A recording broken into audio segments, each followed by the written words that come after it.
Sometimes the things that promise to save us are the very things that destroy us. Maya Rodriguez stared at the rusted storage unit door in the blazing phoenix heat, sweat beading on her forehead as the auctioneer's gavel fell. $50, her last $50, for a unit filled with what looked like old glass jugs and forgotten junk. With her daughter Sophia's school supplies still unpurchased and rent due in 3 days, Maya had gambled everything on this moment. She was an apartment manager who'd lost her savings to scratch-offs and late-night poker games, always chasing the big win that would fix everything. But as she pried open the first dusty jug, hundreds of silver coins spilled across the concrete floor, gleaming like fallen stars. These weren't ordinary coins. Some bore dates from the 1930s, others from decades that hadn't arrived yet. One coin, impossibly, showed her daughter's face beneath the year 2087.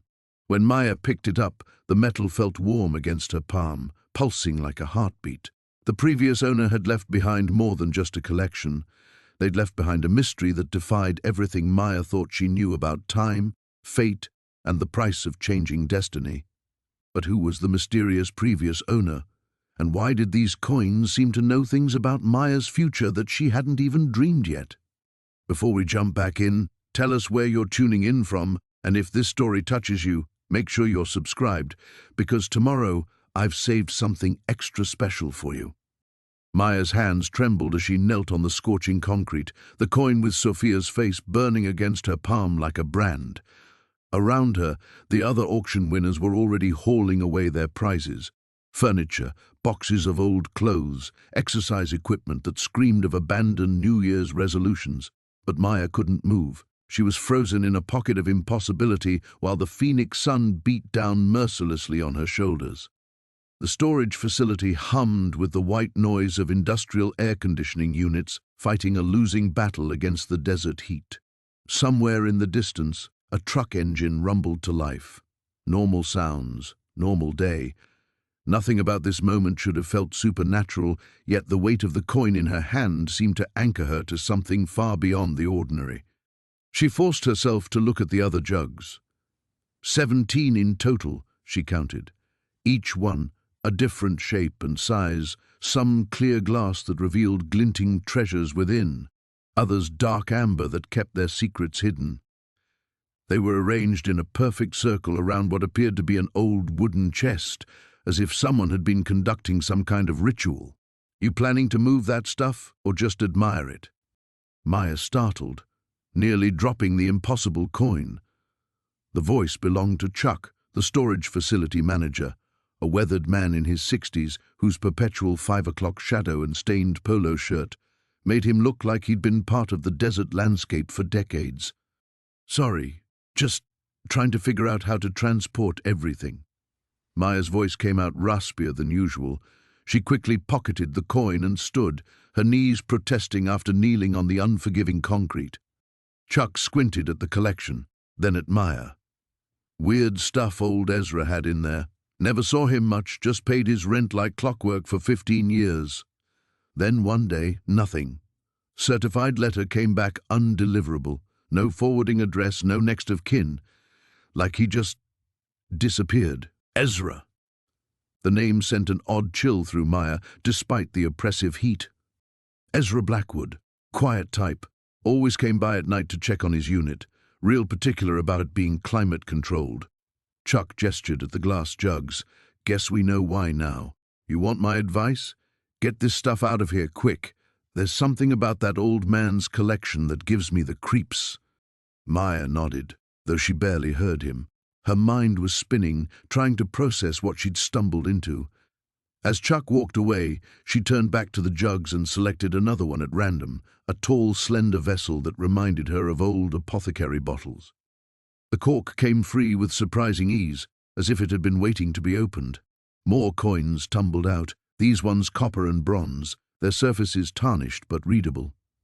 1934, 1941, 1955. Normal dates from the past. But as she sifted through them, her breath caught. Mixed in with the historical coins were others, 2029, 2045, 2051. Each one felt authentic, aged. as if they'd been in circulation for decades, despite representing years that wouldn't come for generations. A phone buzzed. A text from Sophia's school, final reminder, supply list and fees due by Friday, or enrollment may be affected. The familiar knot of anxiety tightened in Maya's stomach. 3 days. She had 3 days to come up with money she didn't have, for a daughter who deserved so much better than a mother who'd gambled away their security one scratch-off ticket at a time. But these coins, if they were authentic antiques, even the ones with historical dates could be worth something. Maybe enough to buy school supplies, make rent, get them through another month while Maya figured out how to rebuild their lives. She grabbed the nearest empty cardboard box from a neighboring unit that hadn't sold and began carefully transferring the jugs. Each one felt heavier than it should, as if the weight of time itself was concentrated in the glass. As she worked, she found herself studying each jug for clues about their origins. Some had faint etchings around the rim, symbols that looked almost like mathematical formulas. Others bore dates that meant nothing to her. Project Kronos, 1943, scratched into the base of one, Convergence Point Alpha, etched into another. By the time she'd loaded everything into her beat-up Honda Civic, the back seat and trunk crammed with mysterious glass vessels, the afternoon heat had become nearly unbearable. But Maya felt energized in a way she hadn't in months. For the first time since David left, taking his steady paycheck and leaving her with crushing debt, she felt like maybe luck was finally turning in her favor. As she drove through the sprawling Phoenix suburbs toward her apartment complex, the coin with Sophia's face seemed to pulse in her pocket like a second heartbeat. In the rearview mirror, the storage facility grew smaller until it vanished entirely, swallowed by heat mirages that made the whole afternoon feel like a dream. But the weight in her pocket was real, the impossible coin was real, and somewhere in the back of her mind, Maya couldn't shake Chuck's words like he just disappeared. The Desert Palms apartment complex looked even more depressing in the late afternoon sun. Maya pulled into her assigned parking space, number 47B, painted in faded yellow letters that were missing chunks of paint, and stared up at the 3-story building that had been home for the past 18 months. The stucco was the color of old mustard, and several of the windows had cracked spider webbing across them like broken promises. As the property manager, she was supposed to care about things like that. As a tenant barely scraping by, she just added them to the endless list of repairs she couldn't afford to make. Her phone showed 4:47 p.m. Sophia would be home from her after-school program in an hour, probably hungry and full of questions Maya wasn't sure how to answer. Questions like why they'd had cereal for dinner 3 nights this week, or why Maya kept disappearing into the bathroom to play scratch-offs on her phone when she thought Sophia wasn't looking. The weight of the mysterious jugs in her car felt both promising and overwhelming. Maya popped the trunk and began the careful process of transferring them to her ground-floor apartment. Unit 12A, 1 bedroom, 1 bathroom, 650 square feet of cramped hope. The coins in her pocket clinked softly with each step, a sound that seemed unnaturally loud in the desert stillness. Her apartment smelled like the industrial-strength vanilla air freshener she de-bought to mask the persistent odor of cigarettes from the previous tenant. The living room was a study in making do, a second-hand couch that sagged in the middle, a coffee table she'd found by the dumpster and painted with leftover primer, and Sophia's homework station, a card table pushed against the window where the light was best. Maya set the first jug on her kitchen counter and immediately realized she had a problem. 17 glass containers filled with potentially valuable coins, and nowhere to properly examine them except the same tiny space where she tried to maintain some semblance of normal life for her daughter. The refrigerator hummed loudly, drawing her attention to the collection of papers held up by dollar store magnets. Sophia's report card, all A's and B's despite everything, a drawing of the two of them holding hands under a rainbow, the past due notice from the electric company that Maya kept meaning to call about, the bright yellow flyer advertising a coin-collecting show at the Phoenix Convention Center next weekend.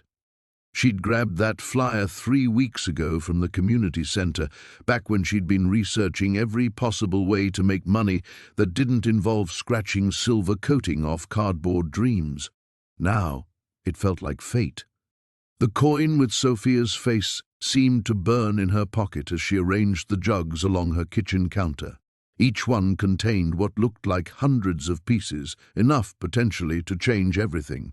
But as Maya opened the first jug again, breathing in the strange metallic scent that rose from within, her phone rang. Maya Rodriguez. She answered automatically, slipping into her professional voice. This is Mrs. Chen from 23 Billions. The air conditioning is making that noise again, and my grandson is coming to visit this weekend. You said you'd have someone look at it. Maya closed her eyes. Mrs. Chen was 74, lived alone except for monthly visits from family, and always paid her rent 2 weeks early. She deserved working air conditioning. They all did. But the HVAC repair company wanted $300 up front, and Maya's property management company had been reviewing the budget for the past 6 weeks. I'll call first thing Monday morning, Maya promised, hating how familiar the lie felt on her tongue. If it gets unbearable over the weekend, you can use the community room. It's always cool in there. I know you're doing your best, Mija, Mrs. Chen said gently. This job wasn't meant for someone to handle alone. After hanging up, Maya stared at the jugs lining her counter. Mrs. Chen was right. This job was supposed to be temporary, just until she got back on her feet after David left. But temporary had stretched into a 1.5 years of juggling maintenance requests she couldn't afford to fulfill, fielding complaints about problems she couldn't solve, and watching the property slowly deteriorate while she sent cheerfully vague reports to corporate. The front door opened with its familiar squeak.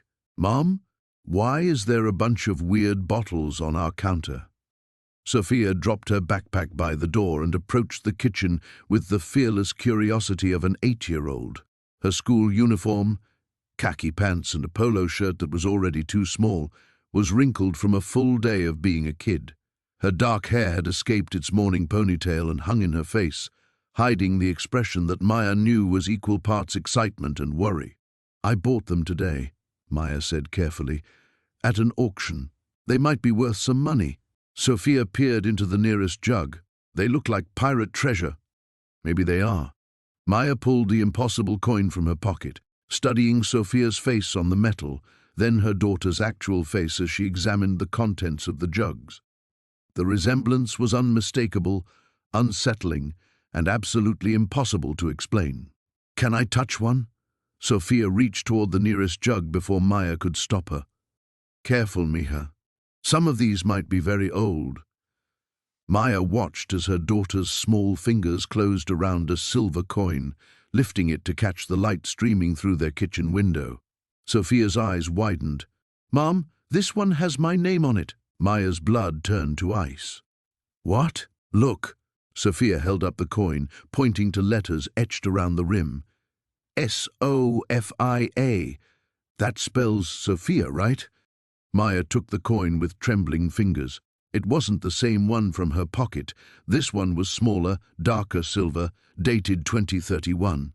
But there, inscribed in delicate script around the edge, was indeed her daughter's name. And on the face, Maya's breath caught. It showed a building she recognized, Sophia's elementary school, but different somehow. Newer, with an addition that didn't exist yet, and landscaping that was too mature for the current desert courtyard. That's weird, Sophia said, oblivious to her mother's growing panic. It's like someone made a coin about me. Am I famous in the future? Before Maya could answer, someone knocked on their door.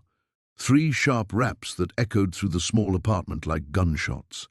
Maya quickly pocketed both coins, the one with Sophia's face and the new one with her name. Stay here, she whispered to Sophia, though her daughter was already trailing behind her toward the door. Maya peered through the peephole. A woman stood in the hallway, elderly but straight-backed, wearing a long grey coat despite the Phoenix heat. Her white hair was pulled into a severe bun, and she carried an old-fashioned carpet bag that looked like it belonged in a museum. Maya had never seen her before, which was unusual. She knew every tenant in the building, and visitors were rare at Desert Palms. "Can I help you?" Maya called through the door. "I believe you found something that belongs to me," the woman replied. Her voice was cultured, with a faint accent Maya couldn't place. "May I come in? It's quite urgent." Maya's hand hesitated on the deadbolt. Every instinct told her not to open the door, but something about the woman's tone, not threatening but desperate, made her pause. "I think you have the wrong apartment. You purchased storage unit 247 today, Ezra Blackwood's unit." Maya's stomach dropped. How could this woman possibly know that? The auction had been small, maybe 15 people total, and Maya was certain she hadn't seen this woman there. "Mom?" Sophia tugged at Maya's shirt. "Who is it?" The woman's voice drifted through the door again, gentler now. "Please, I knew Ezra.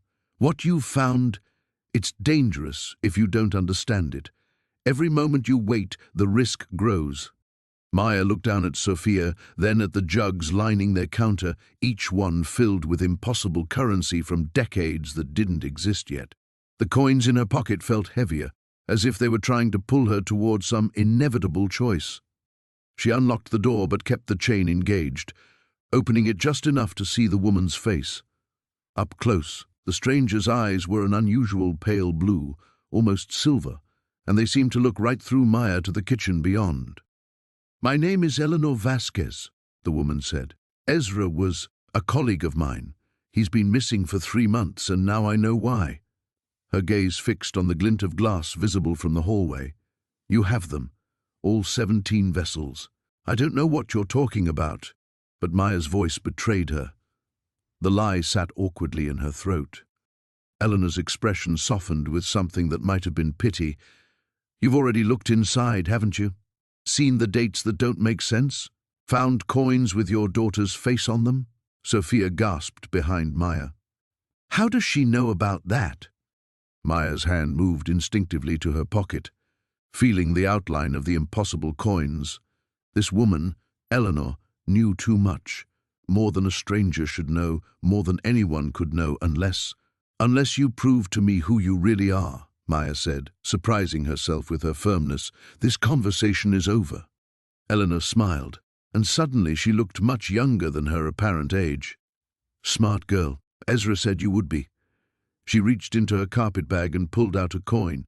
Even through the crack in the door, Maya could see it was unlike any of the others, black metal that seemed to absorb light rather than reflect it, with writing that shifted and changed as Eleanor moved it. "This is what he was trying to prevent," Eleanor said, "or trying to cause. Even after all these years, I'm still not certain which."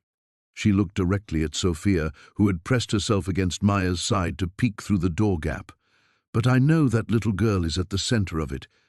And if you don't let me explain what you've stumbled into, everyone you love is going to disappear just like Ezra did." Maya felt the weight of choice settling around her like the desert heat, inescapable, suffocating, demanding action. She could close the door, pretend none of this was happening, try to go back to their ordinary life of struggle and hope. Or she could open it, invite this stranger and her impossible knowledge inside, and admit that their ordinary world had already ended the moment Maya bid $50 on 17 glass jugs filled with currency from the future. Maya's hand froze on the chain lock, her heart hammering against her ribs like a trapped bird. The rational part of her mind, the part that had learned to question everything after David's endless broken promises, screamed that this was exactly the kind of situation she'd spent years learning to avoid. Strange women with impossible knowledge didn't just appear at your door with cryptic warnings. This was how people disappeared, how single mothers became statistics, how little girls lost the only parent they had left. But the coins in her pocket pulsed with warmth, and Eleanor's pale eyes held a gravity that made Maya's skepticism waver. What if this woman really did know what was happening? What if Maya's choice right now, this exact moment, was about to determine whether Sophia had a future at all? "Mom," Sophia whispered, her small hand gripping Maya's shirt. "I'm scared." That broke the spell. Whatever this was, whatever Eleanor wanted, Sophia's fear came first. It always came first. Maya had made that promise the day David walked out. No matter how desperate things got, no matter how tempting the quick fixes or easy answers, she would never again put her daughter at risk for the sake of her own hopes. "I think you should leave," Maya said, her voice steadier than she felt. "I don't know what game you're playing, but your daughter will be gone by her 9th birthday if you don't listen to me." Eleanor's words cut through Maya's protests like a blade. Not dead, worse. She'll never have existed at all. The hallway seemed to tilt around Maya. Sophia's 9th birthday was in 4 months, January 15th. Maya had already started saving coins in a jar, real coins, normal ones, hoping to scrape together enough for a small party at the community center. "You're insane," Maya breathed, but her hand was already moving toward the chain lock. "Am I?" "Then, explain why every jug in your kitchen contains currency from a different temporal convergence point. Explain why your daughter's face appears on coins dated 2087, when according to standard probability matrices, she should have 3 children of her own by then and look nothing like she does now." Eleanor leaned closer to the crack in the door. "Explain why you can feel the coins calling to you even when you're not touching them." Maya's stomach lurched. Eleanor was right about that last part. Even now she could sense the jugs in her kitchen like a low electrical hum, as if they were powered by some energy source she couldn't understand. She'd been trying to ignore it, to write it off as stress or imagination, but the sensation was growing stronger with each passing hour. "What do you want?" Maya asked, hating how small her voice sounded. "To help you understand what Ezra was trying to protect you from, or what he was trying to set in motion. I've spent 60 years trying to figure out which." Eleanor glanced down the empty hallway, then back at Maya. "But I can't do it through a door chain, and we don't have much time. Every coin you've touched has created a temporal echo. Every moment you hesitate, the ripples spread further." "Temporal echo?" Sophia piped up, her fear apparently overtaken by curiosity. "Like in Doctor Who?" Eleanor's stern expression cracked slightly. "Something like that, child, though considerably more dangerous and significantly less reversible." Maya looked down at her daughter, brilliant, trusting Sophia, who still believed the world made sense, who still thought her mother had answers instead of just an endless supply of barely controlled panic. How could Maya explain that she was supposed to make a decision about time travel and temporal echoes when she couldn't even figure out how to pay the electric bill? "If I let you in," Maya said slowly, "and you're lying, or crazy, or dangerous, then you'll call the police and I'll be arrested for trespassing and harassment," Eleanor finished. "You have my word that I won't hurt either of you. But Maya, and yes, I know your name because Ezra predicted you'd be the one to find his collection. If you send me away now, by tomorrow morning you'll wake up and Sophia will be gone. Not kidnapped, not hurt, simply erased from the timeline as if she never existed. And you'll be the only one who remembers her." Sophia's hand tightened in Maya's shirt. "Mom, I don't want to be erased." The words hit Maya like a physical blow. This was impossible, all of it.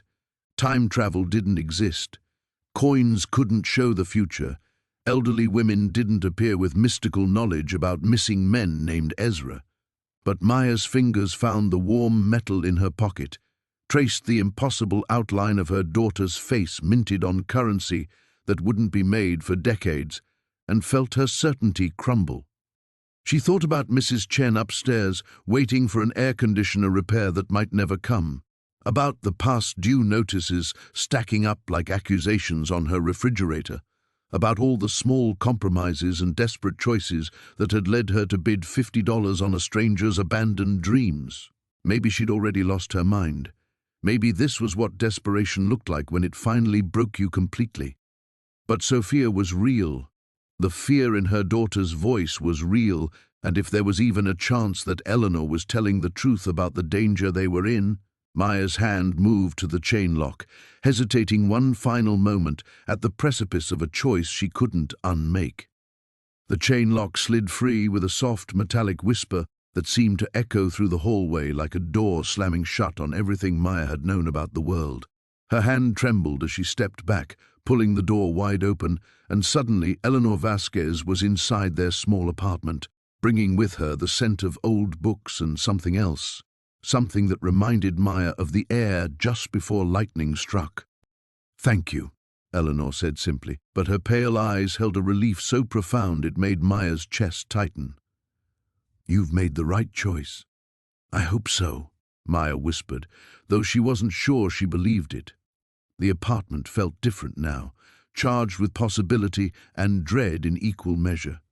There was no taking this back, no pretending any of this was normal. She'd opened the door, and whatever came next would be her fault, her responsibility, her choice to carry.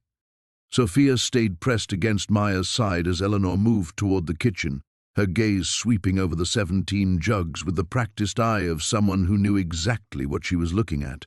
The afternoon light streaming through their windows caught the glass surfaces, sending fractured rainbows across the walls, but Eleanor's expression remained grave. "He arranged them by temporal distance," Eleanor murmured, approaching the leftmost jug. "This one contains currency from 2031 through 2045, minor alterations, mostly economic shifts." She moved to the next one, 2046 through 2060, the beginning of the cascade events. Her voice grew quieter as she continued down the line. "And this one?" She stopped in front of the jug Maya had opened first, the one that had contained Sophia's coin, 2087 through... "Dear God, Ezra, what were you thinking?" "Through what?" Maya asked, though part of her didn't want to know. Eleanor's hands hovered over the final jug without touching it. 2195, nearly 2 centuries into a future that shouldn't exist yet. No wonder the temporal echoes are so strong. She turned to face them, and Maya saw something that might have been fear flicker across her features. Every coin in these vessels represents a moment when time shifted, when someone's choice created a ripple that changed what was supposed to happen. "But how is that possible?" Sophia had found her voice again, stepping forward despite Maya's protective arm. "Time travel isn't real. Miss Henderson said so in science class." Eleanor smiled, but it was sad and tired and full of secrets Maya suspected she didn't want to learn. "Your Miss Henderson is mostly right, child. You can't travel through time the way they show in movies. But time itself, time is more fragile than most people realize. It can be bent, influenced, and sometimes, if you know how, you can leave markers in the flow, breadcrumbs that lead to specific outcomes." Maya's phone buzzed against the kitchen counter, a sharp intrusion of ordinary life into this impossible conversation.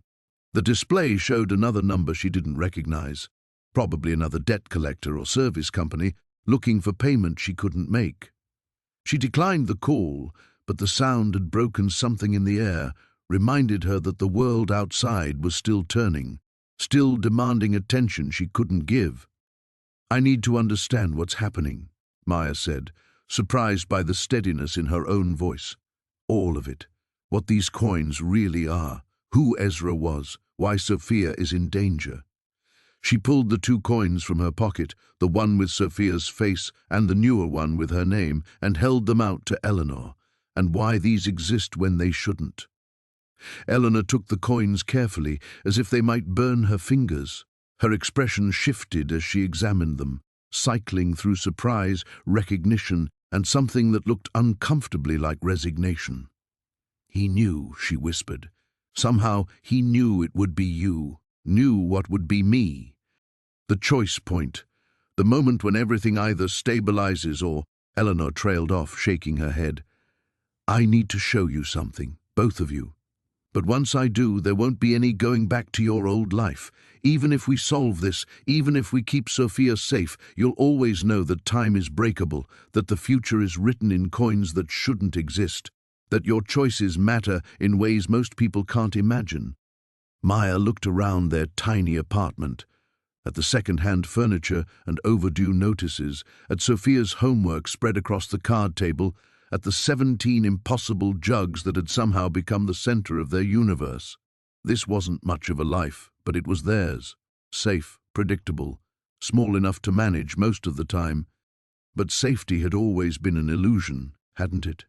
David had taught her that. The eviction notice 3 months ago had reinforced it. And now these coins, warm and impossible in Eleanor's hands, were offering something she'd never had before, the chance to actually matter, to make choices that reached beyond next month's rent or Sophia's next doctor's visit. "Show us," Maya said, crossing a threshold she couldn't see but felt in every cell of her body. "Show us everything." Eleanor nodded once, then reached into her carpet bag and withdrew what looked like an antique compass, its brass surface etched with symbols Maya didn't recognize. But as Eleanor held it near the coins, the needle began spinning wildly, and the symbols around the edge started to glow with a soft blue light. "This measures temporal disturbance," Eleanor explained, watching the needle's frantic dance. "Ezra and I developed it in 1962, back when we still believed we could map the boundaries of what was possible." She moved the compass toward the nearest jug, and the glow intensified. "What you've found isn't just currency from the future, Maya. Each coin represents a moment when someone made a choice that fundamentally altered the timeline, their temporal anchors." Sophia stepped closer, her eyes wide with fascination despite her earlier fear. "Like save points in a video game?" "More like." Eleanor paused, clearly searching for words that would make sense to a child. "Imagine time as a river, flowing from past to future. Most choices are like dropping pebbles. They create small ripples, but the river keeps flowing in the same direction. But some choices are like building dams. They force the entire river to find a new path." Maya felt a chill that had nothing to do with the apartment's faulty air conditioning. "And the coins show those moments?" "They create them," Eleanor corrected, her voice grave. "When someone spends one of these coins, truly spends it, uses it as intended, it activates the temporal anchor embedded in its creation. The future it represents becomes inevitable." The compass needle suddenly stopped spinning, pointing directly at Maya's pocket. Eleanor frowned, moving the device closer. "You've already used one, haven't you?" Maya's stomach dropped. The grocery store, Mrs. Chen. The way the elderly cashier had recognized the 2031 coin and then vanished from the security cameras. "I bought groceries for my upstairs neighbor." The cashier, what did she look like? Eleanor's voice was sharp now, urgent. Older Asian woman, maybe 70s. She said she recognized the coin, mentioned Ezra's name, and then... Maya trailed off, remembering the strange way Mrs. Chen had described it. The security footage showed her talking to herself. "Like I was never there." Eleanor and Sophia exchanged a look that made Maya's blood run cold. Sophia whispered, "What if that wasn't Mrs. Chen from upstairs? What if that was Mrs. Chen from the future, waiting for you to use that coin?" The compass in Eleanor's hands was now glowing so brightly that the blue light cast shadows across the kitchen walls. "Oh, Ezra," she breathed, "you magnificent, reckless fool. You didn't just collect temporal anchors, you created a convergence point." "I don't understand," Maya said, though she was beginning to fear that she did. Eleanor set the compass on the counter and turned to face them both, her expression mixing awe and terror in equal measure. "Every coin you've touched has created a connection between you and its temporal anchor. You're not just witnessing possible futures anymore, Maya. You're becoming the focal point where all these timelines intersect, the person whose choices will determine which future actually happens." Maya's phone buzzed again, but this time the display showed something impossible. Her own number calling herself. She stared at it, her hand shaking as she reached for the device. "Don't answer it," Eleanor said quickly. "Not yet. We need to understand the rules first, or you could accidentally—" But Sophia had already grabbed the phone, her finger hovering over the accept button with the fearless curiosity of childhood. "What if it's important? What if it's someone who needs help?" "Sophia, no." Maya reached for the phone, but her daughter was faster, swiping to accept the call and putting it on speaker. The voice that emerged from the tiny speaker was Maya's own, but older, edged with exhaustion and something that might have been desperate hope. "Is this the Maya who just found the coins?" the voice asked. "The one who hasn't chosen yet?" Maya's mouth moved soundlessly, her vocal cords paralyzed by the impossibility of hearing herself speak words she hadn't said. "Answer me," the other Maya continued, urgency creeping into her tone. "We don't have much time. The cascade is starting, and if you make the wrong choice—" Eleanor lunged forward and ended the call, her face pale. "Well," she said shakily, "I suppose we've just learned another rule. The temporal echoes are strong enough to create communication loops." She looked at Maya with something that might have been sympathy. "You've just spoken to yourself from one of the possible futures, which means whatever choice you're supposed to make, you haven't made it yet." Maya sank onto one of the kitchen chairs, her legs suddenly too weak to hold her. In the space of an hour, she'd learned that time was breakable, her daughter was in danger, and somewhere in the maze of possible futures, another version of herself was trying to send warnings across the years. The coins in the jug seemed to pulse with warmth, 17 vessels full of choices that could reshape reality itself. And somehow, impossibly, the key to all of it rested in the hands of a single mother who couldn't even manage to pay her electric bill on time. The silence that followed Eleanor's explanation stretched like a taut wire, vibrating with unspoken possibilities. Maya stared at her phone's blank screen, her mind struggling to process that she'd just heard her own voice calling from across time itself. The kitchen felt smaller somehow, pressed in by the weight of 17 impossible futures contained in antique glass. "We need a plan," Maya said finally, forcing herself to stand despite the tremor in her legs. "If there are other versions of me out there trying to send warnings, then something goes very wrong. And if Sophia—" She couldn't finish the sentence, couldn't voice the possibility that her daughter might simply cease to exist. Eleanor nodded, her weathered hands moving to reorganize the compass and coins on the counter with practiced precision. "The convergence is accelerating. Each temporal echo creates more instability, more potential branch points.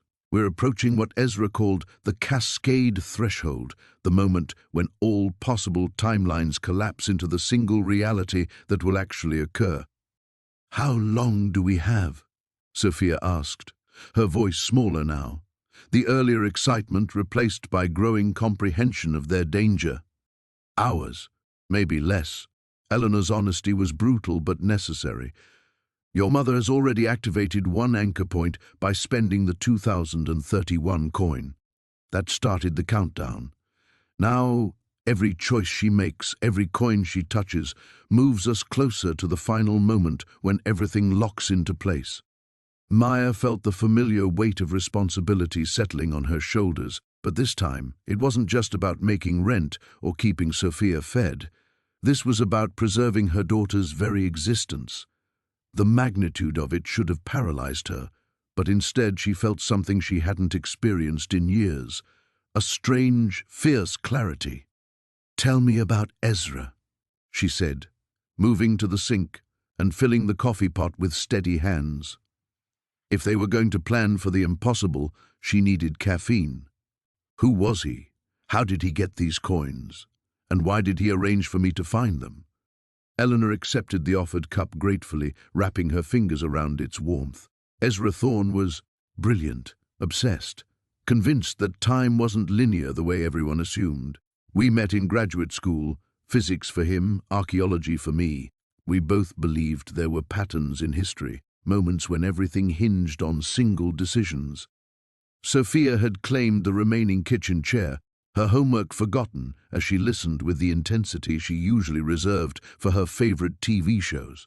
Maya found herself grateful for her daughter's resilience, for the way she could adapt to impossible circumstances without breaking. In 1959, Ezra discovered something in the basement of the university library, ancient texts that described what they called temporal crafting, the ability to create objects that existed in multiple timelines simultaneously. Most scholars dismissed it as mysticism, but Ezra saw the mathematical possibilities. "The coins," Maya said, understanding beginning to dawn. "He figured out how to make them." "Exactly." Eleanor's expression grew troubled. "The coins make themselves, in a sense. Ezra discovered how to create the conditions for temporal anchoring, but the specific futures they represent, those emerge from the quantum foam of possibility. They're not predictions so much as potential destinations, roads that could be taken if the right choices are made." Maya's phone buzzed again, but this time she was ready for it. The display showed a text message from her own number. Check the 2087 quarter. Look at the back. Without hesitation, Maya moved to the jug that contained Sophia's coin and carefully poured its contents onto the counter. The metallic cascade sounded like wind chimes in the afternoon stillness. Sophia helped sort through the coins until they found it. The quarter bearing her daughter's face, warm to the touch and somehow more real than the objects around it. Maya flipped it over and gasped. The reverse side didn't show the traditional eagle or state symbol. Instead, it bore an image of their apartment building, but transformed. Gardens bloomed where the parking lot should be. Solar panels gleamed on the roof, and there, visible in one of the windows, were two figures, an older Maya and a grown Sophia, standing together and looking out at a world that seemed brighter somehow. "It's beautiful," Sophia whispered, tracing the tiny details with one finger. "Is that really what could happen?" Eleanor leaned over to examine the coin, her expression shifting from scientific interest to something deeper. "It's one possibility. Perhaps the one your future self is trying to guide you toward." She looked up at Maya, her pale eyes intense. "But achieving it will require you to make choices that seem impossible right now. Choices that will test everything you believe about yourself." Another text arrived, the basement, building blueprints from 1987, find the room that doesn't exist. Maya felt the familiar flutter of anxiety in her chest, but underneath it was something new, a growing sense that she was finally approaching something she'd been moving toward her entire life without knowing it. All the bad decisions, the failed relationships, the desperate struggles to keep Sophia safe and fed, maybe they hadn't been failures at all. Maybe they'd been preparation. "We're going to need supplies," she said, her voice steadier than she felt. "And I need to call in sick to work. If we're really doing this, if we're really going to save Sophia and figure out what Ezra wanted, then we go all in," Sophia finished, grinning with the fearless determination that made Maya's heart ache with pride and terror. The cascade was coming, and they were running toward it. Maya called her supervisor from the apartment's tiny bathroom, claiming food poisoning with a convincing rasp in her voice. Lying had never come easily to her, but with Sophia's existence hanging in the balance, deception felt like the least of her moral compromises. Through the thin door, she could hear Eleanor explaining temporal mechanics to her daughter in terms of video game respawn points and choose-your-own-adventure books. When she emerged, Sophia was already packing supplies into her school backpack with methodical efficiency. Flashlights, the multi-tool Maya's father had given her years ago, a crowbar from their emergency earthquake kit. Eleanor had contributed what looked like scientific instruments from her carpet bag, devices that hummed softly and cast blue shadows when activated near the coins. "The building superintendent won't be back until Monday," Maya said, checking her phone for the time. "But the basement access requires a key I don't have." "We'll find another way." Eleanor's voice carried the confidence of someone who'd spent decades solving impossible problems. Temporal convergence points create their own opportunities. Doors that should be locked mysteriously open. Security cameras malfunction at convenient moments. Reality bends to accommodate the necessary choices. Maya wanted to ask how Eleanor could be so certain, but the answer was written in the older woman's weathered face. She'd done this before, multiple times, judging by the practiced way she organized their makeshift expedition gear. Sophia shouldered her backpack, looking far too young to be embarking on a mission to save her own existence from temporal erasure. "What if we can't find the room? What if the blueprints are wrong?" "Then we improvise." Maya surprised herself with the steadiness of her response. "We've gotten this far trusting messages from the future. We keep following the breadcrumbs until we reach whatever Ezra left for us to find." Eleanor sealed the remaining coins back into their respective jugs with reverent care. "We should bring several of these, not to spend, never to spend unless absolutely necessary, but as navigational aids. They'll grow warmer as we approach significant temporal disturbance points." Maya selected 3 coins, the 2031 quarter she'd already activated, the 2087 coin with Sophia's face, and a 2045 dime that felt oddly familiar despite its impossible origin date. Each one pulsed with subtle warmth against her palm, like holding tiny batteries charged with concentrated possibility. The apartment building's basement had always been a liminal space, fluorescent lights that flickered intermittently, concrete walls that sweated humidity, storage units filled with the detritus of interrupted lives. But as they descended the narrow staircase, Maya felt the atmosphere shift into something more charged, as if the air itself was holding its breath. "There," Eleanor whispered, pointing toward a section of wall that looked identical to every other concrete surface in the dim corridor. "Do you see it?"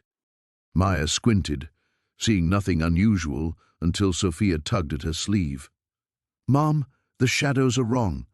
That wall should cast the same shadow as the others, but it doesn't." She was right. The fluorescent fixture above threw harsh light across the basement, creating geometric patterns of brightness and darkness. But where Sophia pointed, the shadows seemed to bend slightly, as if the wall existed at a different angle from the rest of reality. Eleanor approached the anomaly with her compass extended.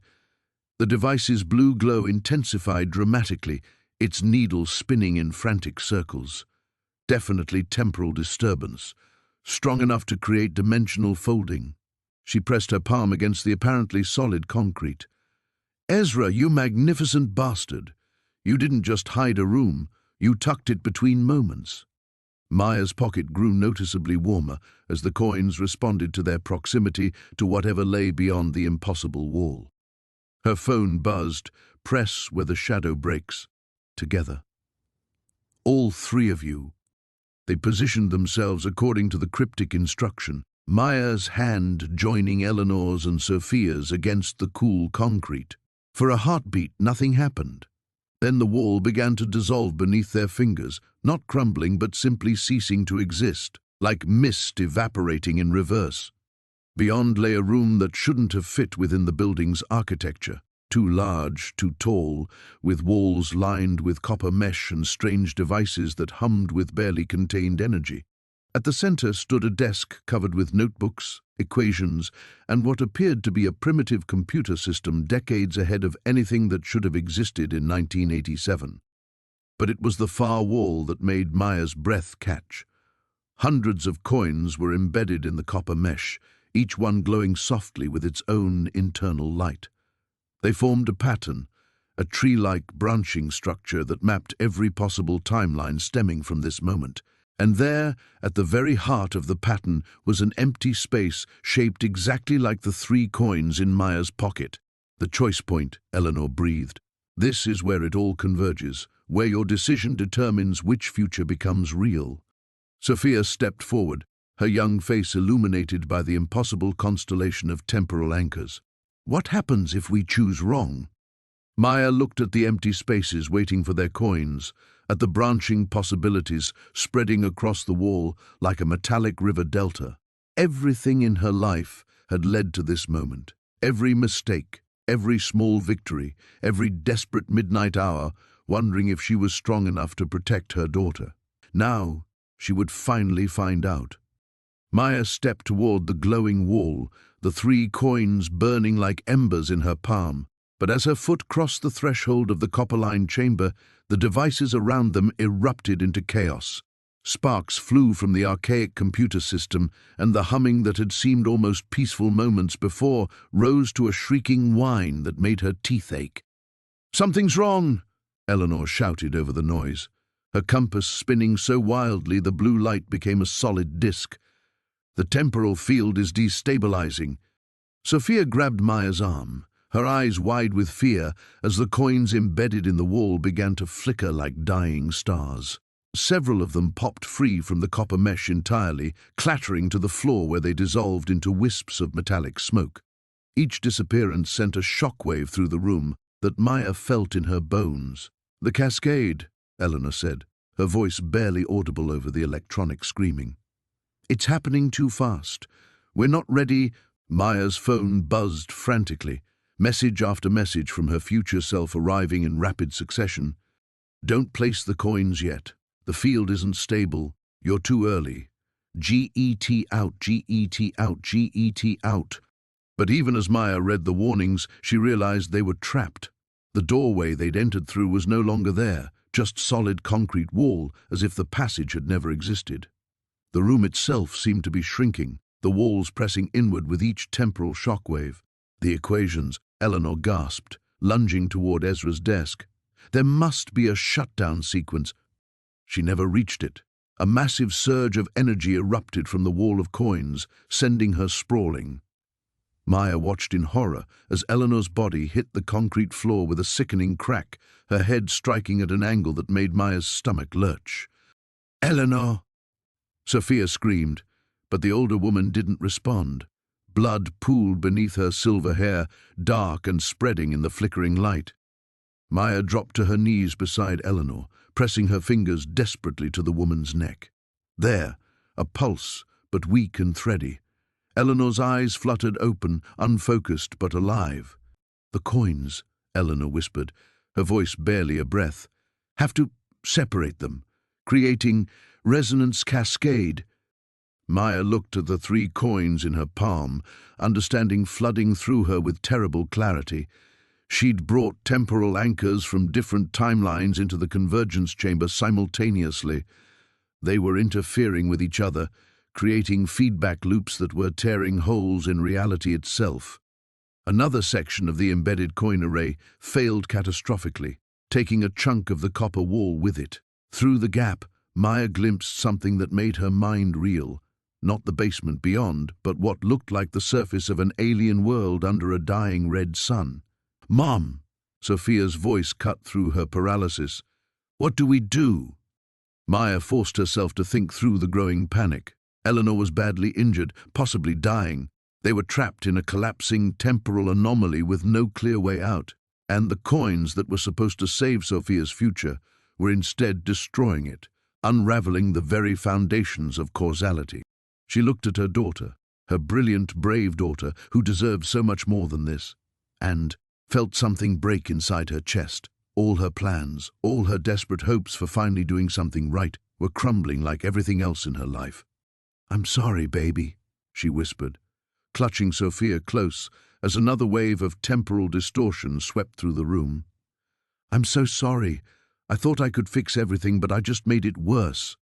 The 2087 quarter, with Sophia's face, seemed to pulse with accusatory warmth against Maya's palm. Even holding her daughter's future in her hands, she'd found a way to destroy it, just like she'd destroyed her marriage, her career prospects, her mother's trust. The gambling addiction had just been the latest in a long line of ways she'd proven herself inadequate to the challenges life presented. Sophia pulled back to look at her, tears streaming down her young face, but her voice steady. "It's not over, Mom. There has to be something."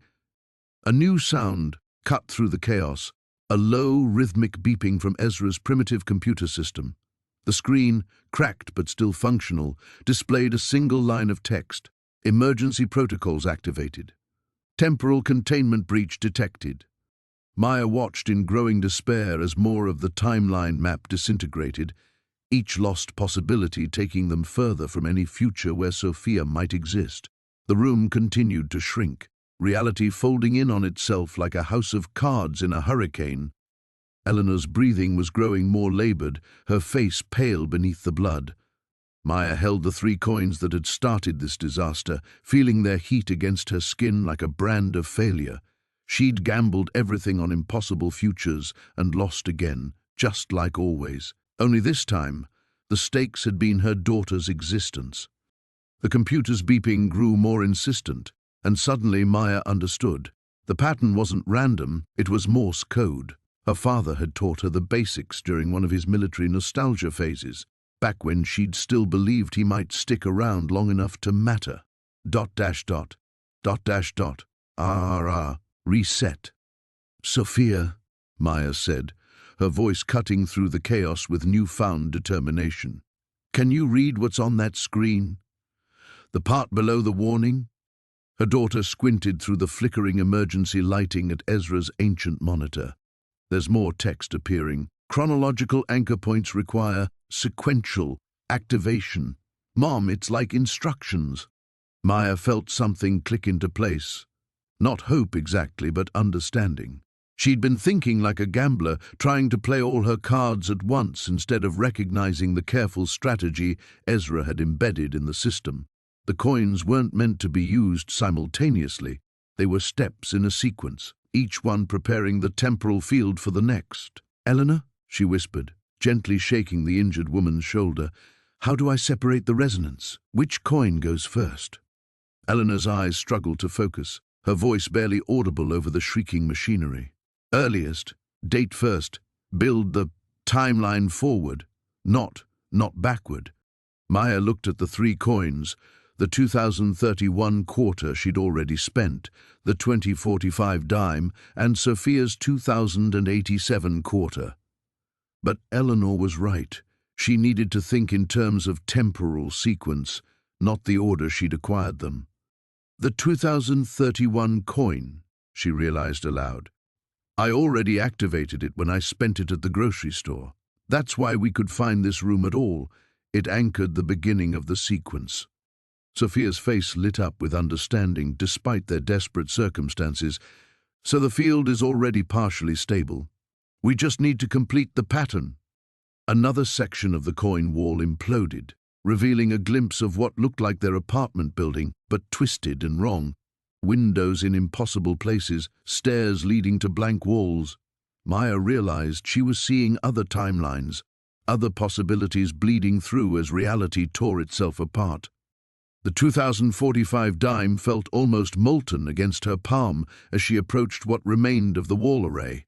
The empty spaces Ezra had designed weren't random. They formed a specific geometric pattern, probably calculated to maintain temporal coherence as each anchor point activated. "Mom, wait!"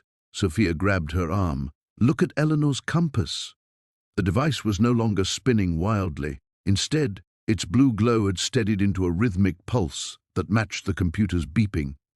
As Maya watched, she realized the pulse was creating a kind of map in the air, showing her exactly where the 2045 coin needed to be placed. She pressed the dime into the indicated slot, feeling it click into place with a satisfying resonance that seemed to travel through the copper mesh and into her bones. Immediately, the shrieking machinery quieted to a more tolerable hum, and the walls stopped their claustrophobic advance. But the most dramatic change was in Eleanor. The older woman drew a sudden, sharp breath, color returning to her pale cheeks as if the temporal stabilization was somehow healing her injuries. She struggled to sit up, touching the back of her head with wonder. "Impossible," she whispered. "The coins aren't just anchoring timelines. They're creating localized temporal repair fields." Ezra built healing into the system itself. Maya felt a surge of something she hadn't experienced in years. Not hope exactly, but its precursor. The recognition that impossible problems sometimes had impossible solutions, and that she might actually be capable of implementing them. "One more," Sophia said, pointing at the final empty space on the wall. "The 2087 quarter, my quarter." Maya lifted the coin bearing her daughter's face, feeling its warmth pulse in harmony with the now stable temporal field. But as she approached the final anchor point, she realized what placing it would mean. This wasn't just about saving Sophia's existence. It was about committing to a specific future, one where Maya had overcome every failure and weakness that had defined her life up to this moment. The future Maya, who had sent those text messages, who had guided them through this labyrinth of impossibility, she wasn't a different person. She was who Maya could become if she stopped seeing herself as fundamentally broken, fundamentally inadequate to the challenges life presented. Standing in Ezra's hidden chamber, surrounded by the architecture of possibility itself, Maya finally understood what her future self had been trying to tell her. The gambling addiction, the failed marriage, the years of barely scraping by, those weren't proof of her inadequacy. They were the necessary preparation for this moment, when she would need every hard-won lesson in risk assessment, every survival skill poverty had taught her, every ounce of determination motherhood had forged in her heart. She placed Sophia's coin in its destined position, completing the circuit that would anchor their timeline and ensure her daughter's future. The room filled with golden light, and everything changed. The golden light faded gradually, like sunrise in reverse, leaving Maya blinking in the steady glow of Ezra's now functioning equipment. The chaotic shrieking had been replaced by a gentle hum that seemed to resonate in harmony with her heartbeat. For the first time since discovering the coins, she felt truly steady, not just physically, but in some deeper way she couldn't quite name. Eleanor rose to her feet with fluid grace, running her fingers through silver hair that was no longer matted with blood. The temporal repair field had done more than heal her injury. It had restored a vitality that made her appear decades younger. "Remarkable," she murmured, examining her hands as if seeing them for the first time. Ezra always theorized that temporal anchor points could reverse entropy on a localized scale, but I never imagined... Sophia was staring at the wall, where her coin now glowed with steady golden light, its radiance connecting to the other anchors in branching patterns that resembled neural networks or river deltas. "It's beautiful," she whispered, "like a map of everything that could happen." Maya approached the ancient computer terminal, its cracked screen now displaying streams of data in languages she didn't recognize. Some appeared to be mathematical equations, others looked almost hieroglyphic. But beneath the alien symbols, familiar text was emerging in English. Timeline stabilization, complete, paradox containment, active, quantum coherence, optimal, authorized user confirmed. Maya Rodriguez, authorized user? She read aloud, feeling a chill of recognition. "How does it know my name?" Eleanor joined her at the terminal, her recovered compass casting blue light across the readout. "Because you were always meant to find this room." Ezra didn't just predict the future, he created specific conditions to ensure certain events would occur. Your storage unit bid, the grocery store encounter, even your gambling addiction. All of it was orchestrated to bring you here at precisely the right moment. The implications hit Maya like a physical blow. Every failure, every moment of desperation, every choice that had felt like weakness, they'd all been threads in a pattern too vast for her to perceive. "So I never had free will? It was all predetermined?" "Not predetermined," Sophia said, her young voice carrying unexpected wisdom. "Prepared for. There's a difference." Maya turned to find her daughter studying another section of the wall where new text was appearing, symbols shifting and resolving into readable words, like watching a language translate itself in real time. Phase 1, complete, temporal anchors established. Phase 2, initiating, network expansion. 16 additional collection points identified. Guardian training protocol available. Guardian training? Maya's mouth went dry. There are more collections like this? Eleanor's compass began pulsing in rapid bursts, and she consulted it with growing excitement. Of course there are. Ezra couldn't have mapped every possible timeline from a single location. He would have needed a network, distributed anchor points across multiple temporal nexuses. She looked up from the device with eyes bright with possibility. "Maya, I don't think we've just stabilized your daughter's timeline. I think we've activated the first node in a system designed to stabilize reality itself." The computer screen flickered, displaying what appeared to be a map of the southwestern United States, dotted with pulsing markers. Some glowed steady green, others flashed urgent red, and a few showed the same golden radiance as Sophia's coin. Maya recognized several locations immediately. The storage facility where she'd bought the unit, the grocery store where the cashier had vanished, and strangely, her own apartment building. But the other markers stretched across Arizona, Nevada, and California, remote desert locations, urban centers, even what looked like coordinates in the middle of the ocean. "Each marker represents a temporal disturbance," Eleanor explained, tracing patterns on the screen with practiced familiarity. "The red ones are unstable, creating paradox cascades that could unravel local timeline integrity. The green ones are stable but inactive. And the gold ones..." are places where Guardians have successfully activated anchor points, Maya finished, understanding flooding through her. How many Guardians are there?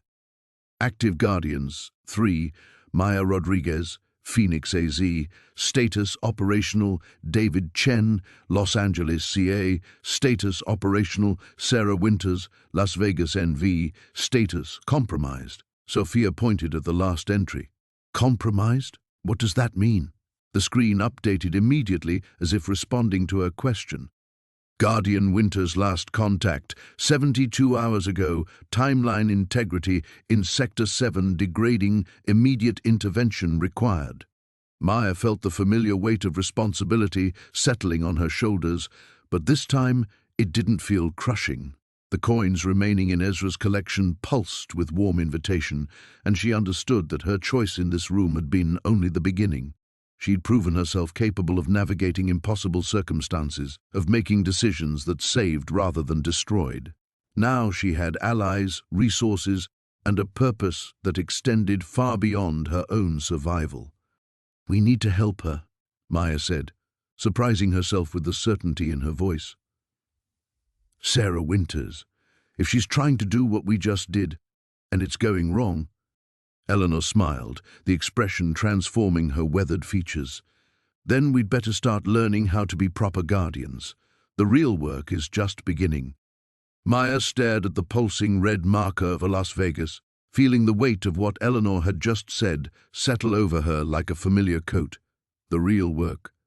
3 days ago, her biggest concern had been whether she could afford Sophia's school supplies. Now she was apparently part of some cosmic protection network, responsible for maintaining the stability of reality itself. 72 hours, she murmured, studying Sarah Winters' entry. The timeline showed a steady degradation curve that made Maya's stomach clench with recognition. She'd seen similar patterns in her own gambling data, the way small losses accumulated into catastrophic slides, each failed bet making the next one more desperate, more reckless. She's been alone with this for 3 days. Sophia moved closer to the screen, her finger tracing the decay patterns. Look at the timestamp on her last successful anchor activation. It's right when our system went chaotic. What if trying to help us is what caused her problems? The thought hit Maya like ice water. Sarah Winters, a complete stranger, had potentially sacrificed her own timeline stability to help Maya figure out the anchor sequence, the same way Maya's future self had sent those text messages, accepting unknown consequences to guide her past self toward this moment. Eleanor was already gathering supplies from Ezra's laboratory, stuffing vials of luminescent liquid and strange crystalline devices into a weathered backpack. Guardian protocols are clear. When one node fails, it creates cascade vulnerabilities throughout the network. We have perhaps 12 hours before Sector 7 collapse begins affecting adjacent areas. "Which means us," Maya said, understanding flooding through her. The Phoenix anchor point they'd just stabilized would become unstable again if the Las Vegas node completely failed. Sophia's carefully secured future would unravel, taking Maya's mother's recovery and every other positive timeline shift with it. But it wasn't just the practical consequences that made Maya's chest tight with determination. It was the image of someone else sitting alone in a room like this, watching reality tear itself apart while knowing she was the only person who could stop it. Maya remembered that feeling, the crushing isolation of being responsible for catastrophe with no clear path toward redemption. "How do we get there?" she asked, surprised by the steadiness in her own voice. "I'm assuming we can't just drive to Vegas and knock on her door." Eleanor's compass began spinning rapidly, its blue glow intensifying. "Actually, we can. Guardian locations aren't random, Maya. They're always places the Guardian has natural access to, storage facilities, workplaces, even private residences. Sarah Winters owns a vintage coin shop on Fremont Street. It's been in her family for 3 generations. The computer screen flickered, displaying new information, travel authorization granted. Temporal corridor stable for 6.7 hours. Departure window, immediate. Sophia grabbed Maya's hand, her young fingers surprisingly steady. "I'm coming with you." Absolutely not. Maya's response was automatic, born from years of trying to shield her daughter from the consequences of her mistakes. This is dangerous, baby. If something goes wrong, if something goes wrong and you're not here, I'll be trapped in a timeline that's collapsing anyway, Sophia interrupted, her voice carrying an edge of adult reasoning that made Maya's heart ache. Besides, I figured out the sequential activation pattern. You might need me. Eleanor shouldered her pack and moved toward a section of wall that was beginning to shimmer like heat haze. The girl's right, and frankly, we need every advantage we can get. Sarah Winters has been working alone with unstable temporal anchors for 72 hours.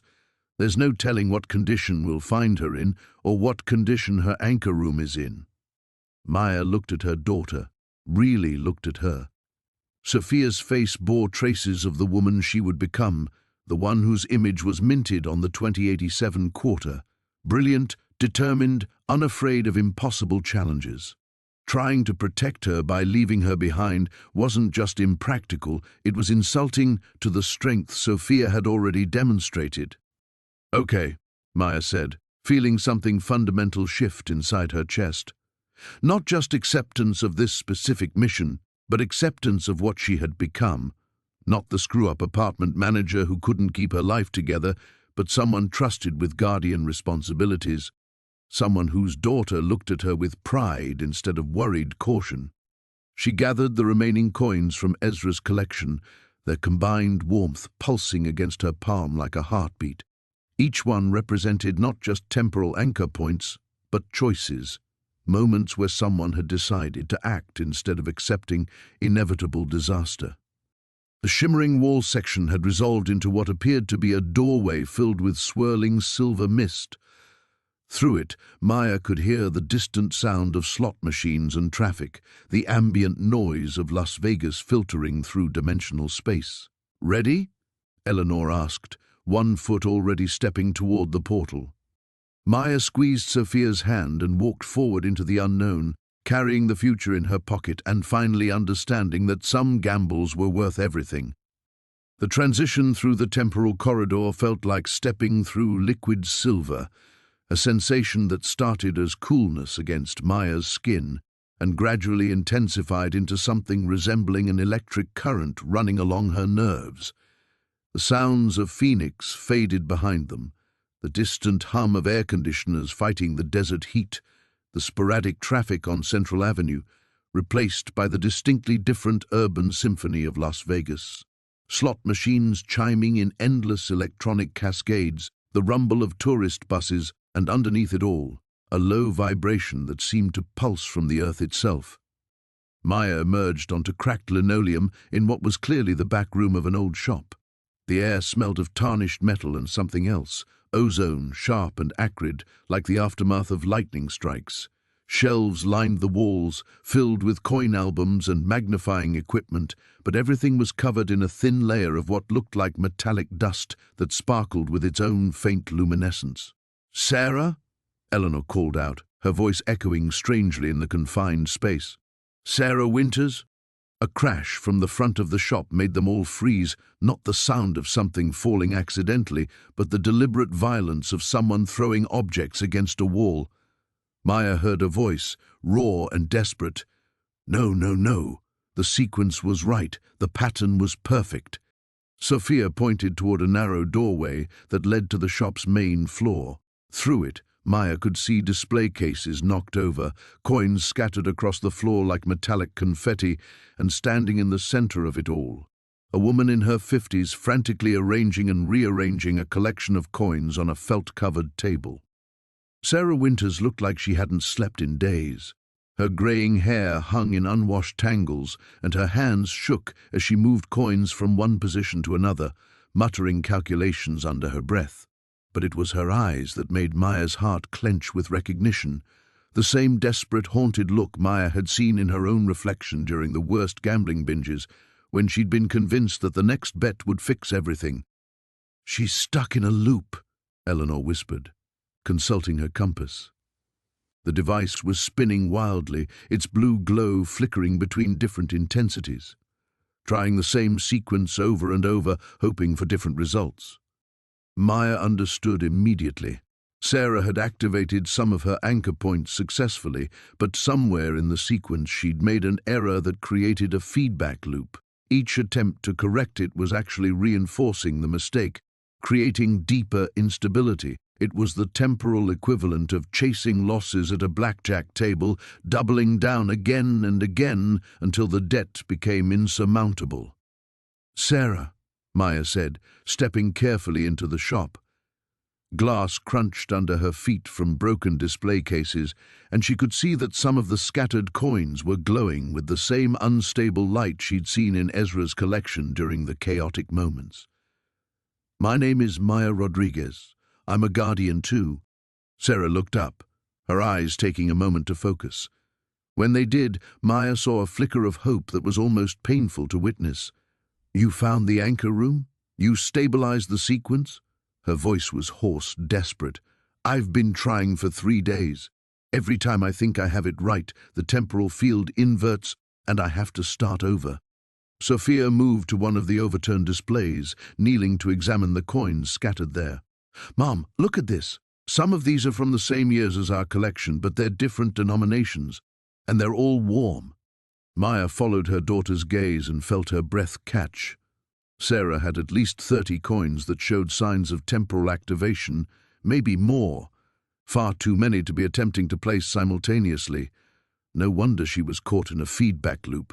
She was trying to anchor too many timeline points at once, creating temporal interference patterns that made stable placement impossible. "Sarah, listen to me," Maya said, using the same tone she'd learned to use with Sophia during homework meltdowns. Calm, certain but not condescending. "You're trying to place too many anchors at once. The sequence has to be linear, one at a time, in chronological order."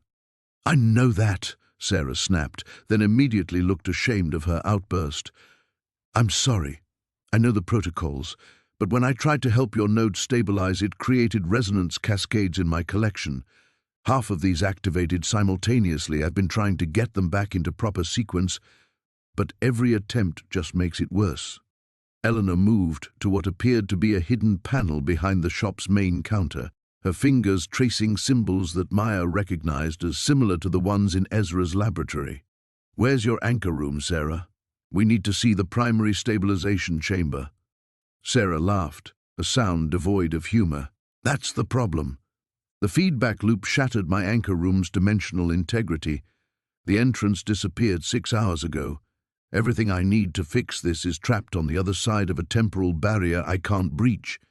Maya felt the familiar weight of impossible circumstances settling around her, but this time, instead of panic, she felt something else entirely: recognition. This was her test. Everything she'd learned about risk assessment, about pattern recognition, about finding solutions when conventional approaches failed. This was why she'd been chosen as a guardian. She pulled the remaining coins from Ezra's collection out of her pocket, feeling their steady warmth pulse against her palm. "Then we'll have to build a new one," she said. Sarah stared at Maya as if she'd suggested they build a rocket ship out of bottle caps. "You can't just build an anchor room. The dimensional coordinates have to be precise to the nanometer. The temporal field generators require equipment that hasn't been manufactured since the 1940s. It took Ezra 30 years to—" "Ezra had to figure it out from scratch," Maya interrupted, her certainty growing as the pattern became clear. "We have 3 working collections, knowledge of the protocols, and something he never had." She gestured to Sophia, then to Sarah. "A network." The scattered coins around the shop began to pulse in unison, responding to the proximity of Maya's stabilized collection. Eleanor's compass spun faster, its blue light casting dancing shadows across the destroyed displays. Outside, the sounds of Las Vegas seemed to distort, slot machine chimes stretching into haunting echoes that suggested reality itself was beginning to fray at the edges. "The cascade failure is accelerating," Eleanor said, checking her readings. "We have maybe 20 minutes before the instability spreads beyond containment." Sophia was already moving, gathering the activated coins from the floor with the methodical precision she usually reserved for organizing her homework. "Look at the dates," she called out. "They're not random. Sarah, your coins are filling in gaps between our anchor points. It's like—" She paused, her young face scrunched in concentration. "Like a bridge. Your collection is meant to connect Phoenix and Los Angeles through Vegas." Maya felt the truth of it resonate through her bones. Of course, the Guardians weren't isolated operators. They were part of an interconnected system designed to create temporal stability across vast geographic regions. Sarah's desperate attempts to fix her collection weren't just about saving Las Vegas. They were about maintaining the entire Western network. "Show me exactly what happened when you tried to help our node," Maya said, crouching beside Sarah among the debris of her shop. "Walk me through every step." Sarah's hands shook as she pointed to a cluster of coins near the overturned register. "I felt your anchor sequence activating around midnight 3 days ago. Massive temporal displacement, like someone was trying to force multiple timeline corrections simultaneously. My collection started resonating in sympathy, which is normal. That's how the network shares stabilization load." "But then what?"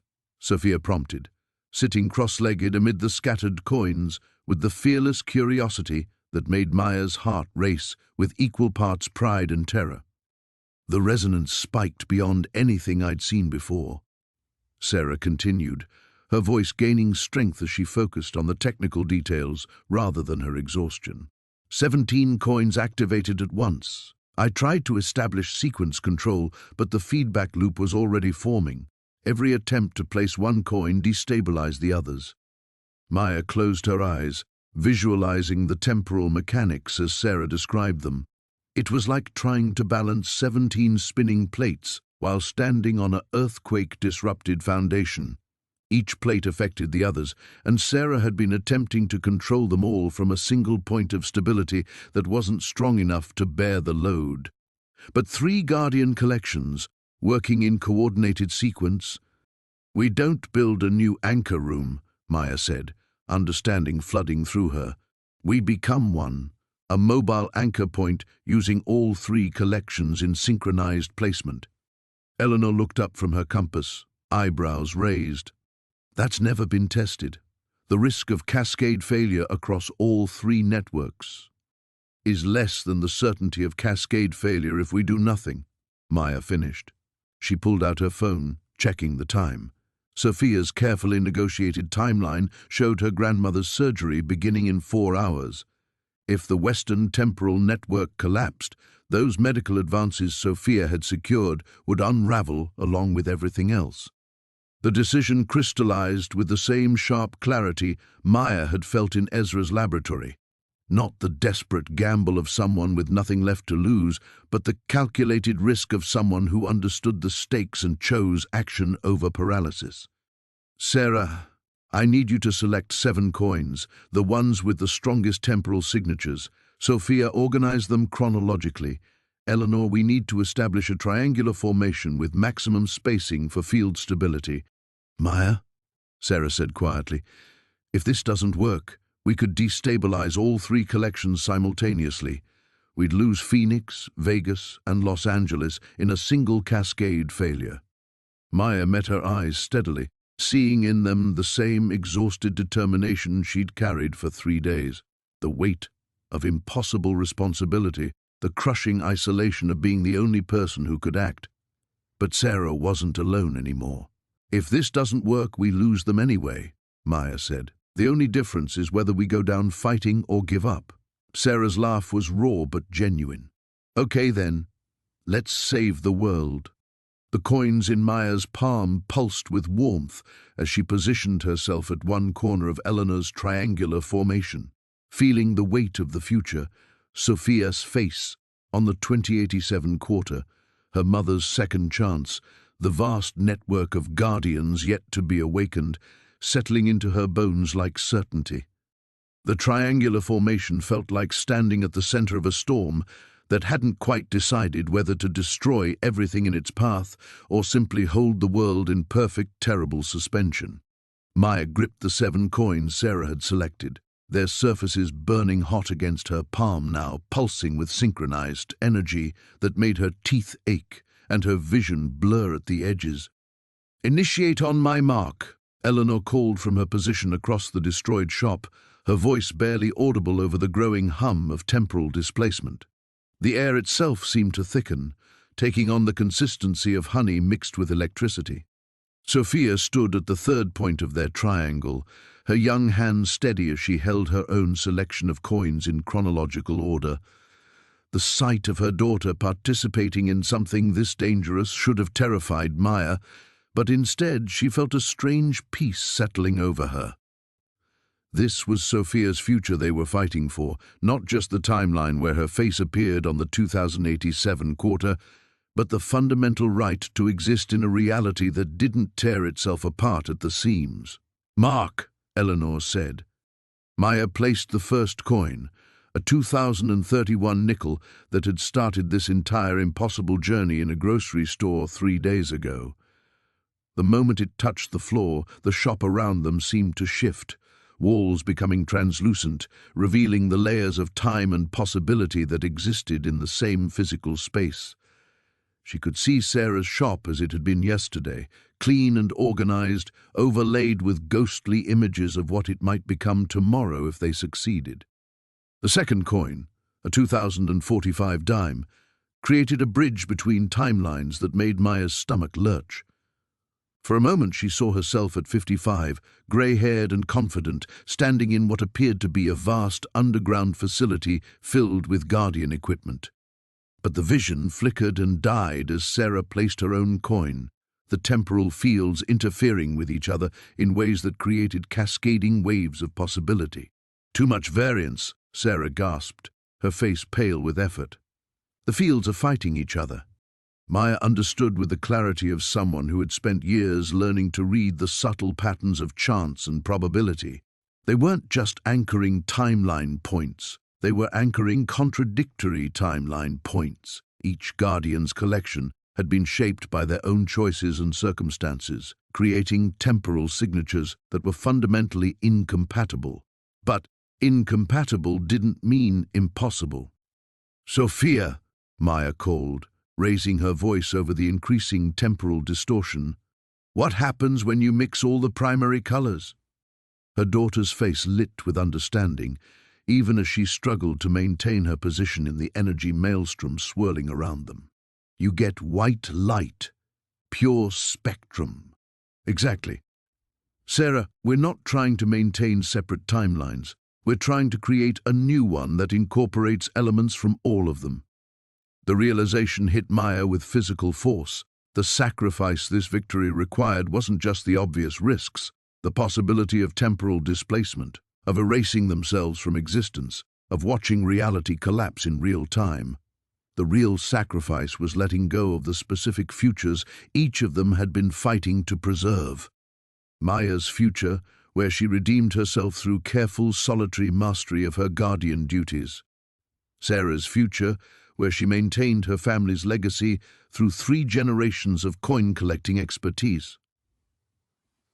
Sophia's future, where she grew up safely protected from the consequences of temporal mechanics she was too young to understand.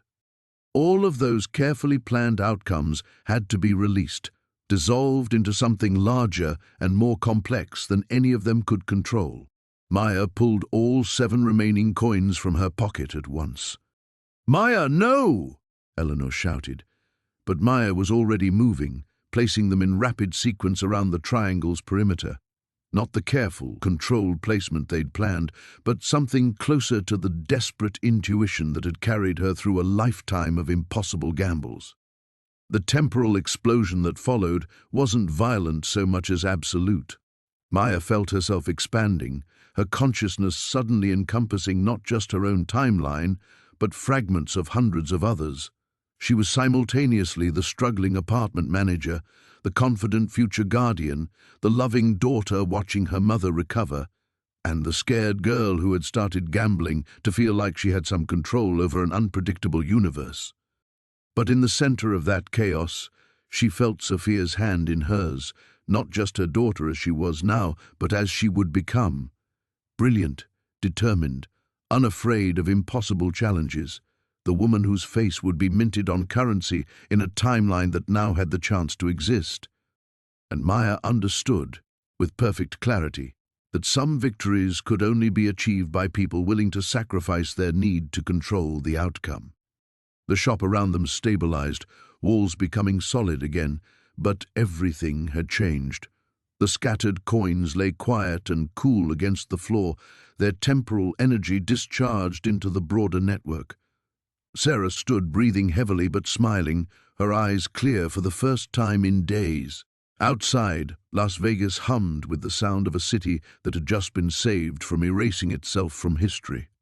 But Maya felt the absence like a physical wound, the weight of coins no longer burning in her pocket, the future no longer hers to direct.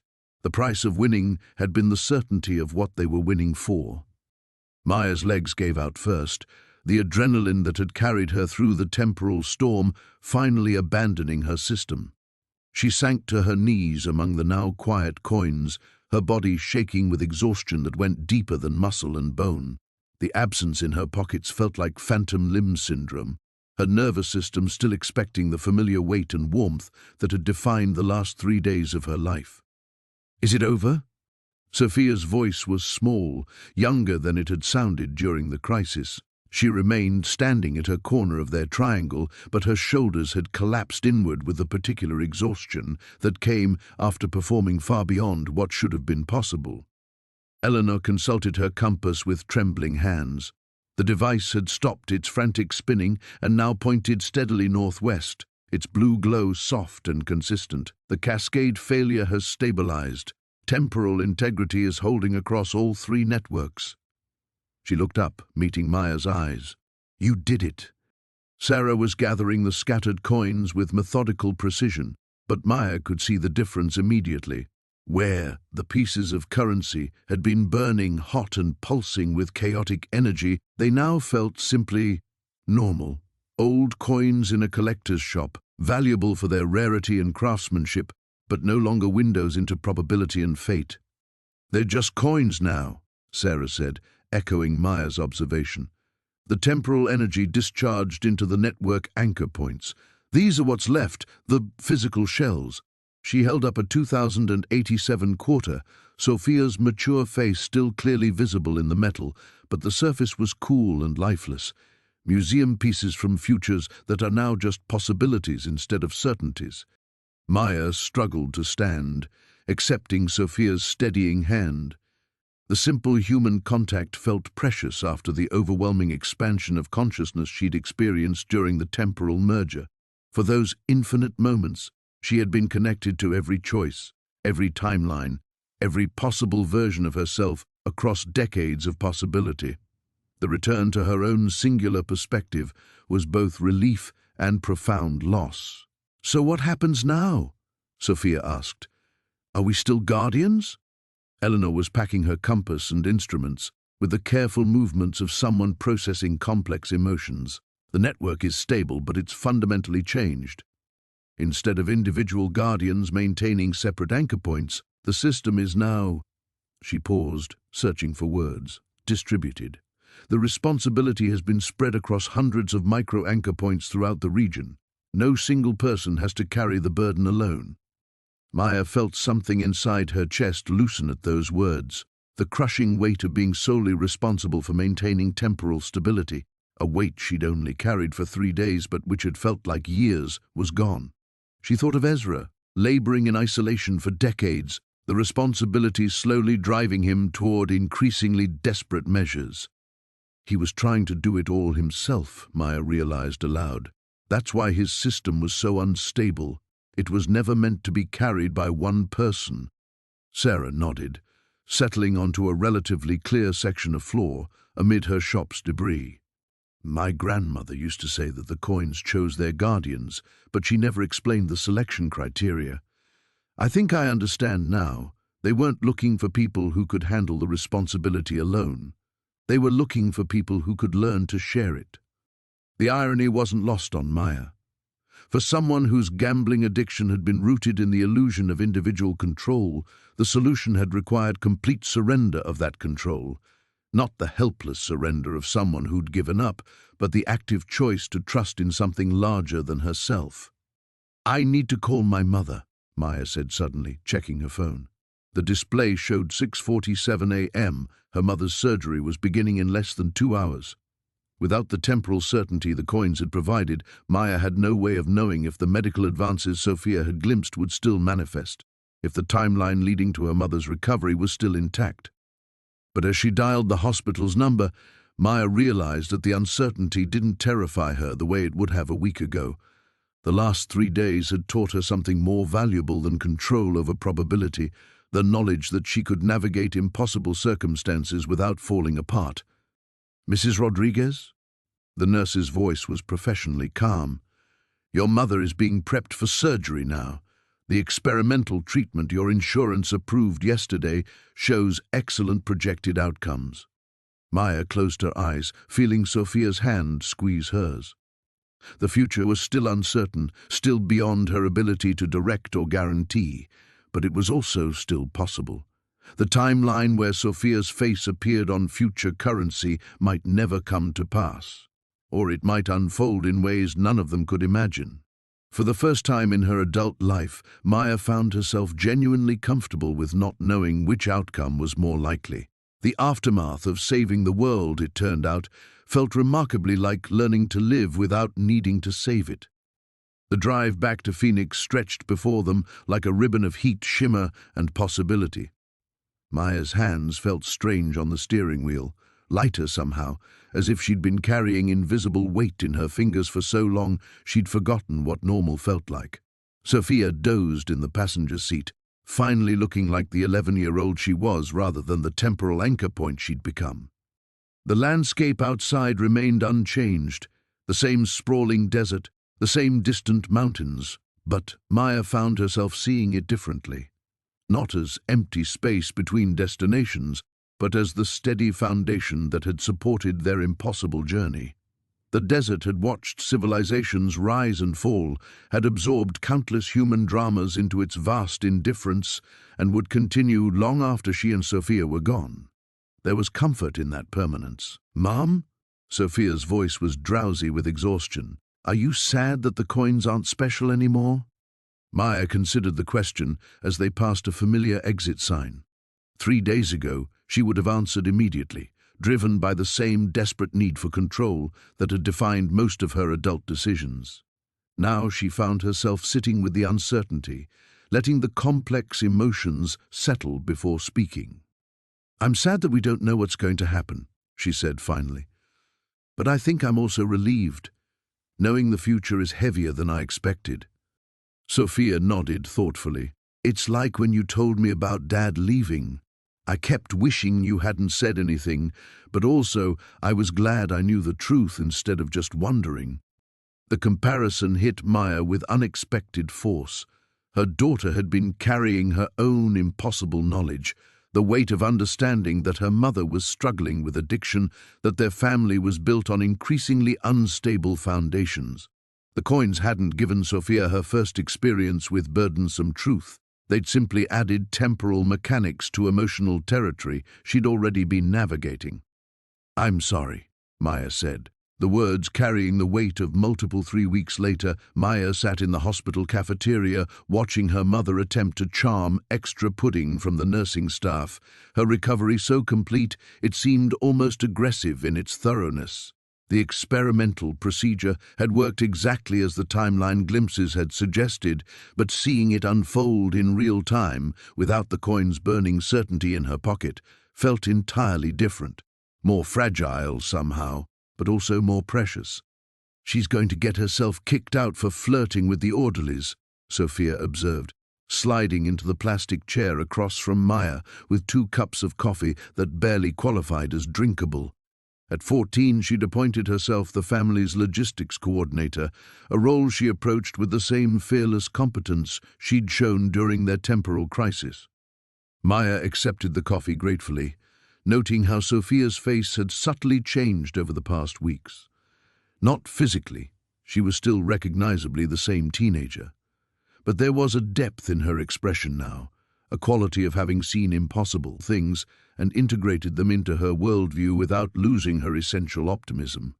Maya could imagine that face on a coin dated 2087, representing leadership and wisdom earned early.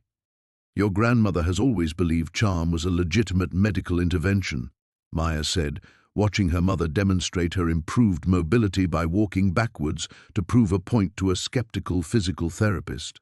"I'm not entirely convinced she's wrong." The conversation felt wonderfully normal, the kind of easy family dynamics Maya had thought lost forever during those desperate months before the storage unit auction. But underneath the normalcy was a different quality of connection. They had navigated the impossible together, made choices that affected the fundamental structure of reality, and somehow emerged as more authentically themselves rather than less. Maya's phone buzzed with a text from Sarah. "Coffee tomorrow?" "Found something interesting in the shop cleanup."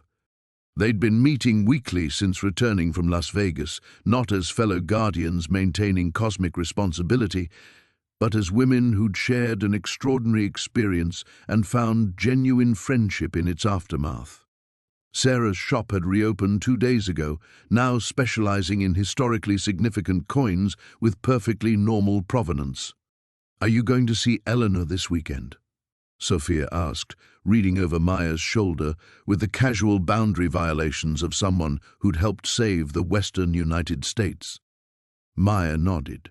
Eleanor had returned to Los Angeles but maintained contact, part of an informal network of former guardians who were still processing what they'd experienced. Not a support group exactly, but something like one. People who understood what it felt like to carry impossible knowledge and then learn to live without it. "I want to come with you," Sophia said. "She's been teaching me about probability mathematics through email, and I have questions about the theoretical framework behind distributed temporal networks." Maya studied her daughter's face, seeing in it the same intellectual fearlessness that had made her such an effective partner during their crisis. Sophia wasn't traumatized by their experience. If anything, it had awakened interests and capabilities that might shape her entire future. The irony that saving the timeline had probably ensured Sophia would grow into exactly the kind of person whose face belonged on currency wasn't lost on Maya. "Only if your homework is finished," Maya said, falling into the familiar rhythm of parental negotiation that felt like luxury after 3 days of making decisions about the fate of reality. Her mother appeared at their table with the triumphant expression of someone who successfully convinced medical professionals to discharge her a day early. "They've agreed I'm too healthy to justify continued hospitalization," she announced, settling into the third chair with careful movements that still favored her healing incisions. Apparently rapid recovery combined with excessive charm creates staffing complications. Maya felt her throat tighten with emotion she hadn't quite expected. For weeks she'd known intellectually that her mother was recovering well, but seeing her here, animated, opinionated, fully present, drove home the magnitude of what they'd preserved, not just a timeline or a future possibility, but this specific moment of her mother being irritatingly vital in a hospital cafeteria. "So," her mother continued, fixing Maya with the direct gaze that had been cutting through evasions for 34 years, "when are you going to tell me the real story about what happened while I was unconscious?" Sophia's version involves significantly more adventure than seems plausible for a storage unit auction. Sophia grinned, the expression transforming her face into something that could easily belong on future currency. "Mom's been practicing her explanation for weeks. She's gotten it down to only 2 hours if she skips the theoretical physics." Maya laughed, surprising herself with how genuine it sounded. 3 weeks ago, the thought of explaining their experience to anyone, especially her mother, had seemed impossible. How do you describe discovering that reality was more flexible than anyone suspected? How do you explain that you'd been chosen to help maintain the fundamental structure of time and then chose to give up that power? But looking at her mother's expectant face, Maya realized she wanted to try. Not because the story needed telling, but because keeping it private no longer felt necessary. The burden of impossible knowledge had transformed into something lighter, not a secret that isolated her, but an experience that had taught her who she could become when everything familiar fell away. "It's a long story," Maya said, settling back in her chair. "And you're not going to believe most of it." Her mother's smile was pure anticipation. "Try me." The new beginning. Maya began with the storage unit auction, watching her mother's expression shift from polite interest to sharp attention as the story unfolded. She described the weight of those first coins in her pocket, the impossible dates, the gradual realization that she'd inherited something far more complex than antique currency. Sophia interjected occasionally with corrections about temporal mechanics, treating the laws of physics like negotiable guidelines in a way that would have terrified Maya a month ago. "The cashier vanished from the security cameras?"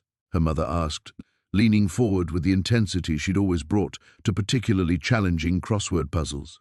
"Completely," Sophia confirmed, like she'd never existed. "Mom showed me the footage, or lack of footage. It was seriously weird." Maya found herself describing emotions she'd barely understood while living them: the crushing weight of responsibility, the terror of making choices that could unmake entire timelines, the strange comfort of discovering she wasn't facing the impossible alone. Her mother listened without skepticism, asking clarifying questions with the same practical focus she'd always brought to Maya's childhood crises. When Maya reached the part about the temporal cascade failure in Las Vegas, her mother's hand found hers across the table. "You were trying to protect everyone's future," she said quietly, "including mine, especially yours," Maya admitted. "I couldn't imagine navigating any of this without knowing you'd be okay." The conversation stretched through the afternoon, nurses checking on them periodically, as Maya described the final moments in Sarah's shop.